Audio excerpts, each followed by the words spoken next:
Good evening बच्चों। हम फिर से एक नई वीडियो के साथ यहाँ पर आए हैं जिसमें आपको हम रिवॉल्यूशन अकाउंट से रिलेटेड कुछ जनरल एंट्री कराएंगे।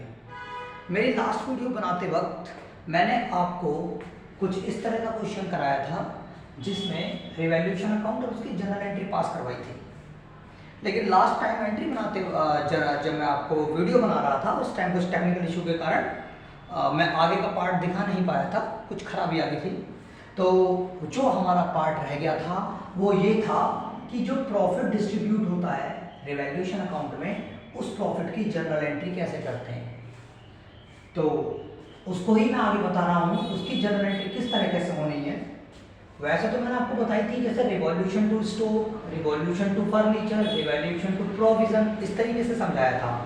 उसी तरीके से इसकी रिवॉल्यूशन टू प्रॉफिट लॉस नहीं करनी, इसकी क्या करनी है, revaluation to Shyam capital to Sanjay capital, जैसा मैंने यहां पर पास करी है। Revaluation account debit to Shyam capital to Sanjay capital, revaluation account debit to profit loss की जगह ये नहीं करनी, हमें इसकी जगह करनी है revaluation account debit to Shyam capital to Sanjay capital. ये जो प्रॉफिट आया है 7685, ये कैसे आया है प्रॉफिट, ये लास्ट वीडियो में आप देख सकते हो और समझ सकते हो कि मैंने प्रॉफिट कैसे निकाला है। इसी प्रॉफिट को मैंने दोनों पार्टनर्स श्याम और संजय में बांट दिया है और श्याम संजय का जो प्रॉफिट रेशियो मैंने माना था वो इक्वली माना था। जो ओल्ड शेयर माना था इन दोनों पार्टनर को मैंने इक्वल शेयर मान लिया था कि इक्वल शेयर मान लो। वैसे क्वेश्चन में गिवन होगा कि इनका शेयर है कितना, ठीक है। जैसे क्वेश्चन में मैंने 3:2 लिखाया था, शायद ये 2:3 लिखाया था ये, बट उसकी वजह से थोड़ा पॉइंट में दिक्कत आ रही थी कैलकुलेशन को डिवाइड करने में, तो मैंने ये बताया था कि आप ऐसा मान लीजिए कि ओल्ड शेयर 1:1 है, यानी ये जो रिवॉल्यूशन का प्रॉफिट है ये ओल्ड शेयर में बट जाएगा यहाँ पर श्याम में और संजय में, ओल्ड पार्टनर्स में। और फिर इसकी एंट्री क्या होगी, revaluation to Shyam capital to Sanjay capital, जैसे मैंने यहाँ पर पास करके ये वाली एंट्री दिखाई है। Revaluation account debit to Shyam to Sanjay 7685 और ये हमने बांट दिया दोनों। तो इसकी जनरल एंट्री कुछ इस तरीके से होती है। आज हम वीडियो में रिवॉल्यूशन अकाउंट से रिलेटेड कुछ स्पेशल एंट्री कराऊंगा और बड़े ध्यान से समझनी है। अगर आपको कोई प्रॉब्लम आती है कि इसमें कोई चीज़ आपको समझ में नहीं आती तो आप कमेंट बॉक्स में लिख सकते हैं इसके बारे में। तो अब हम चलते हैं नेक्स्ट क्वेश्चन की तरफ।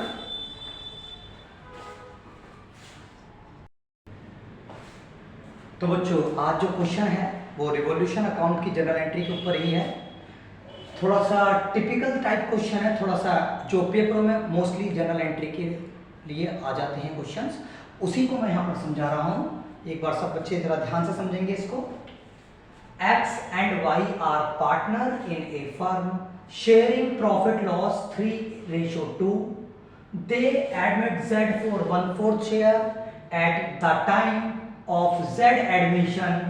Firm debtor and provision for doubtful debt is 76,000 and 8,000 respectively.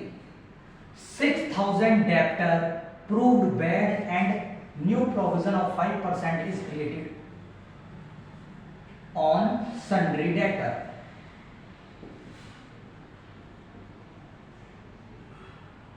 अब क्या कहता है, पास नेसेसरी जर्नल एंट्री, ये आपका क्वेश्चन है। क्वेश्चन में क्या कह रहा है कि एक्स वाई दो पार्टनर हैं जिनका प्रॉफिट शेयर रेशियो डिस्ट्रीब्यूशन है वो 3:2 का है। उन्होंने नया पार्टनर Z एडमिट कर लिया है जो 1/4 यानी 1/4 शेयर ले रहा है प्रॉफिट में। लेकिन जिस टाइम Z एडमिट हुआ है उसी टाइम फर्म के जो डेटर और प्रोविजन है वो 76,000 एंड 8,000 रेस्पेक्टिवली। मतलब जब नया पार्टनर एडमिट हुआ उस टाइम फर्म के जो डेटर थे वो 76,000 थे और उन पर जो प्रोविजन लग रहा था वो 8,000 का लग रहा था, ठीक है। अब हुआ क्या, 6,000 डेटर प्रूव्ड बैड। जो हमारे डेटर थे 76,000 उसमें से 6,000 जो डेटर है वो बैड यानी बुरे निकल गए, उन्होंने पैसा नहीं दिया। And new provision of 5% is created on Sunday debtor, और उसके बाद जिन 6,000 डेटर ने पैसा नहीं दिया उसके बाद जो डेप्टर बचे उन पर हमने 5% का नया प्रोविजन लगाया। तो इसकी जनरल एंट्री हमको पास करनी है। ठीक है, तो क्वेश्चन को थोड़ा सा लिख लेते हैं हम सॉल्यूशन के लिए।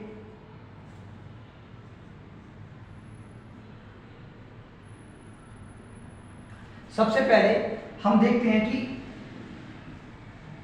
डेप्टर जो हमारे पास है वो है 76,000। ठीक है, और जो प्रोविजन लगा हुआ है इन डेप्टर पर, वो प्रोविजन लगा हुआ है 8,000 का। सबको ये बात क्लियर है? देखो, डेप्टर जो थे हमारे 76,000 के थे और प्रोविजन उस पे 8,000 का लगा हुआ है। ठीक है, अब इसका मतलब क्या होता है आपको पता होगा। अगर किसी भी डेप्टर पर प्रोविजन लगता है तो इसका मतलब हम ऐसा मानते हैं कि जितना प्रोविजन लगा हुआ है उतने पैसे हमारे डूब सकते हैं। प्रोविजन देखा, प्रोविजन फॉर डाउटफुल डेट, इसका मतलब ये होता है कि जो डेटर है तुम्हारा उस पर जितना भी तुमने प्रोविजन लगाया है, इसका मतलब आप ये सोच के चल रहे हो वही प्रोविजन हमारा, यानी उतना पैसा हमारा डूब सकता है जितना प्रोविजन लगा हुआ है। जैसे यहाँ पर 8,000 का प्रोविजन लगा हुआ है 76,000 के डेप्टर्स पर, तो हमारे 8,000 डूब सकते हैं, ऐसा हम अनुमान लगाकर चलते हैं, है ना?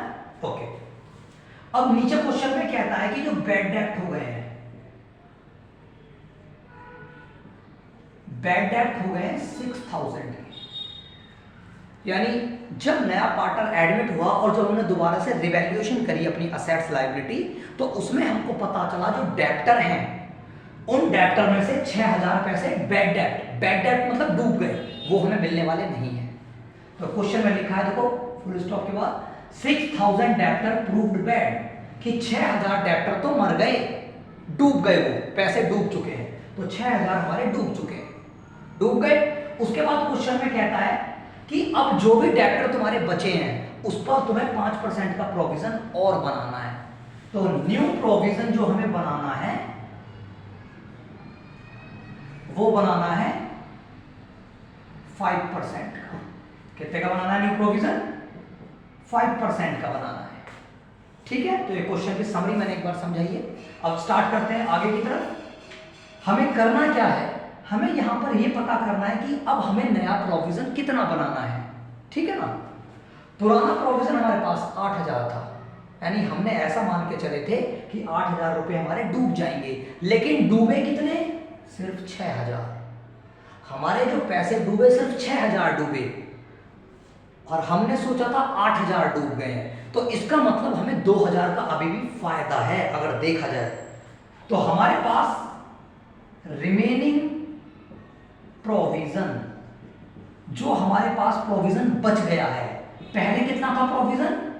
8,000 का, उसमें से हमारा 6,000 तो डूब गया पैसा, यानी 8,000 जो हमने सोचा था डूब सकते हैं, उनमें से सिर्फ 6,000 डूबे हैं। तो हमारे पास जो प्रोविजन बच गया, कितना बच गया?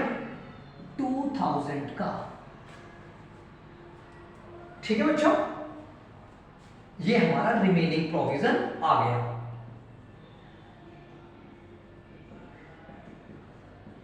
Remaining provision, okay.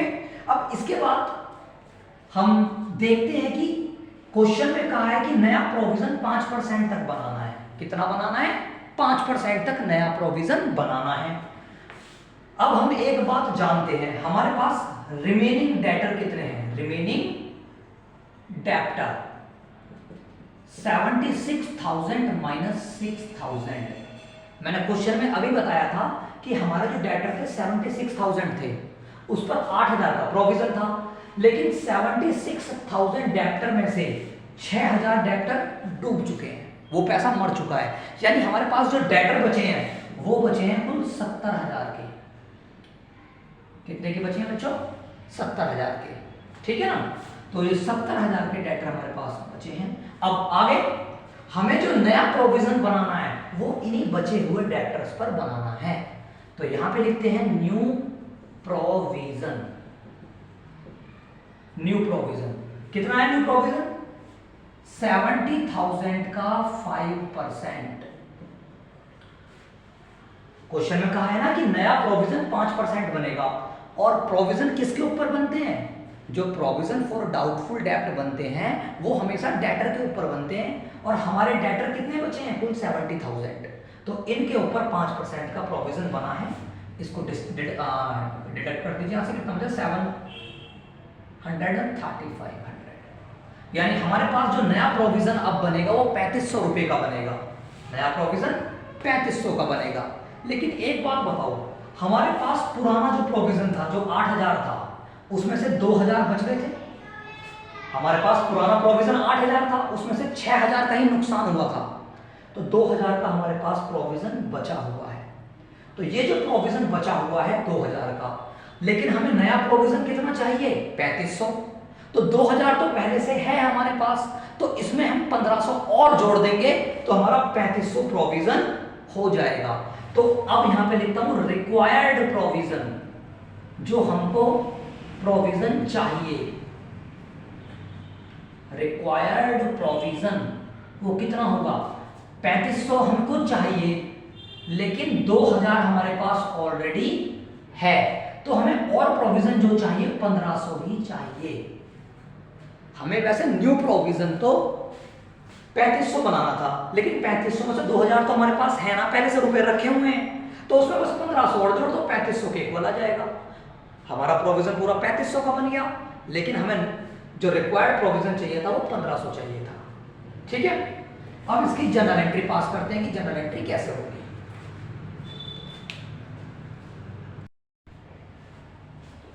तो बच्चों उसकी जनरल एंट्री करनी स्टार्ट करते हैं हम।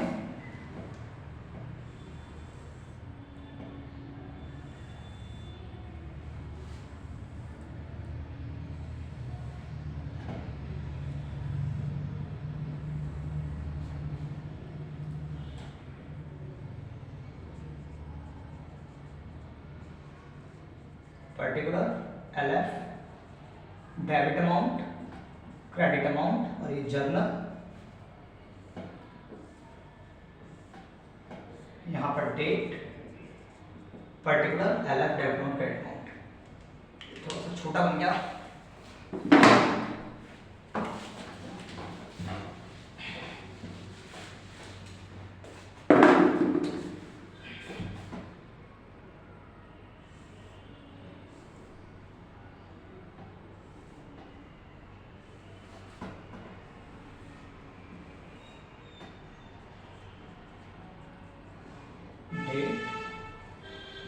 पर्टिकुलर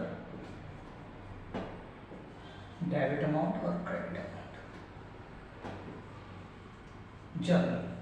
अब देखिए हमें जनरल एंट्री कैसे पास करनी है कि हमारे पास 76,000 के डेटर थे, ठीक है, उसमें से हमारे 6,000 क्या हो गए?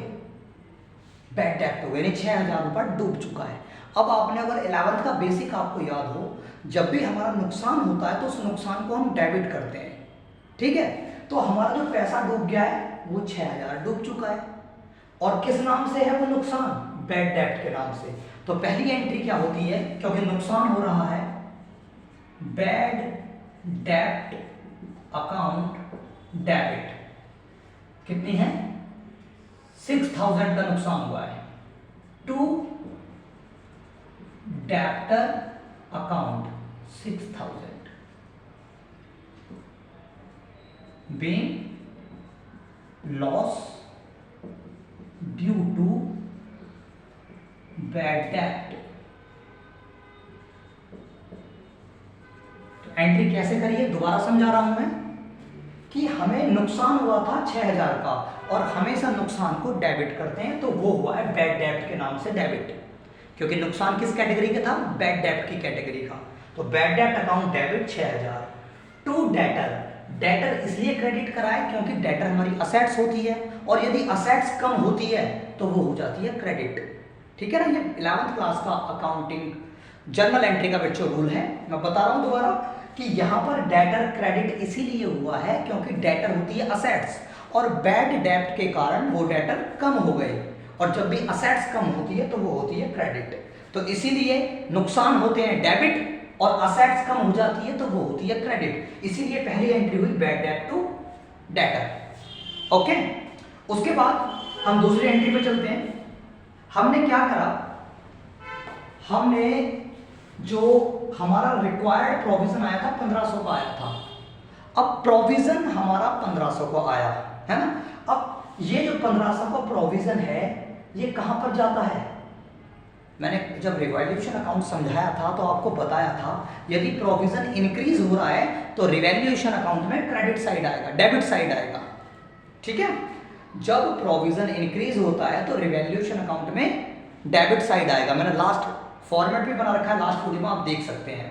तो अब मैं इसका रिवैल्यूएशन अकाउंट जरा यहां बनाता हूं।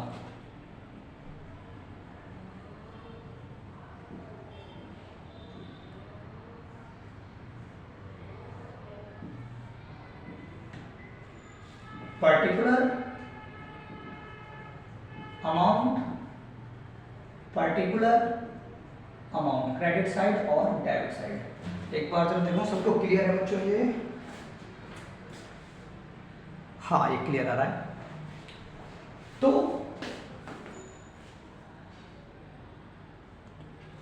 हमारा हुआ क्या, हमारा जो नया प्रोविजन क्रिएट हुआ है 1500 से हुआ है। वैसे तो नया प्रोविजन 3500 होना था लेकिन 2000 हमारे पास ऑलरेडी था, तो जो नया प्रोविजन हमें बनाना पड़ा वो 1500 का और बनाना पड़ा, यानी प्रोविजन इंक्रीज हो गया। और प्रोविजन इंक्रीज होगा तो टू प्रोविजन करके यहां पर आएगा। कितनी अमाउंट, 1500। क्लियर। इसके अलावा रिवैल्यूएशन अकाउंट में कुछ नहीं हुआ है, ना तो कोई असेट्स बढ़ी है ना घटी है ना। जो घटी थी वो हमारे प्रोविजन से कवर हो गई थी, इसी कारण हमारा डेब्टर का यहाँ पर कुछ नहीं आया। तो हमारी प्रोविजन कितनी आ गई, जो हमारी प्रोविजन बढ़ी थी सिर्फ वो 1500 से बढ़ी थी, वो हमारी यहाँ पर आ गई। उसके बाद हम टोटल कर देंगे 1500, इस साइड कुछ नहीं है तो इस साइड इसका ही डिफरेंस आ जाएगा बाय प्रॉफिट लॉस करके 1500, और ये 1500 डिस्ट्रीब्यूट हो जाएगा किसमें, जो पार्टनर एक्स और वाई है, यानी एक्स कैपिटल में और वाई कैपिटल में। एक्स कैपिटल और वाई कैपिटल में 1500 बट जाएंगे। कैसे बटेंगे, 3:2 के रेशो में। तो 1500 रुपए थे, 3/5 एक्स का हो जाएगा और वाई का कितना हो जाएगा, 1500 रुपए हैं, 2/5 एक्स वाई का हो जाएगा। 5 3 15 तो 600 इसका आ गया और 5 3 15 900 इसका आ गया। तो इसको मिलेगा 9, इसका लॉस 900 का और इसका लॉस 600 का, ऐसे आ गया। अब ये 1500 प्रोविजन के कारण रिवॉल्यूशन में लॉस हो चुका है। अब ये लॉस हम यहां पर कैसे पास करेंगे, देखिए मैंने क्या बताया था, रिवॉल्यूशन अकाउंट टू, अभी यहां पर बाय वाली चीज में बाय वाली जगह आ रहा है तो एंट्री क्या होगी, X capital account debit, Y capital account debit to revaluation. X capital account debit, Y capital account debit to revaluation, being loss on revaluation. कितनी अमाउंट से, एक्स को नुकसान हो गया है 900 रुपए का, वाई को 600 का, टोटल नुकसान 1500 का हो चुका है। तो इस तरीके से इस क्वेश्चन की जनरल एंट्री पास करनी थी।